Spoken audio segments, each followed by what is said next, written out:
Takže zdravím vás, priatelia. Včera, ako som hovoril v predošlom videu, som robil jesennú fumigáciu. No a dneska ráno som prišiel pozrieť na spady klieštíka.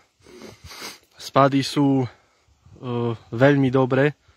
Niektoré rodiny majú 20, 30, niektoré 60, 70, ale viacej klieštíkov som nevidel.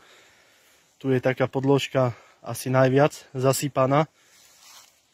Ale kebyže to porátam, je ich tu možno 80, takže na prvú fumigáciu to je veľmi dobre.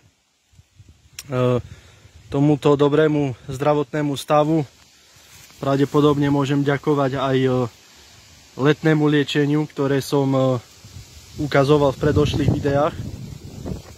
No fúka, takže nám už aj odfúklo toho klieštíka dole.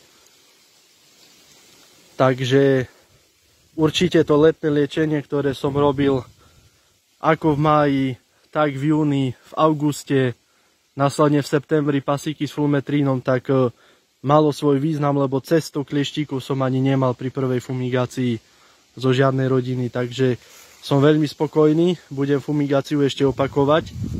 Pokiaľ pri druhej fumigácii spadne už iba do 10 kliešťov, tak už to nebudem ďalej riešiť a v decembri ešte budem pokapávať kyselinou šťavelovou v bezplodovom období a vlastne potvrdilo sa mi, že to liečenie, ktoré som toho roku robil, čo si môžete nájsť v histórii vlastne tej skupinky, tak sa osvedčilo.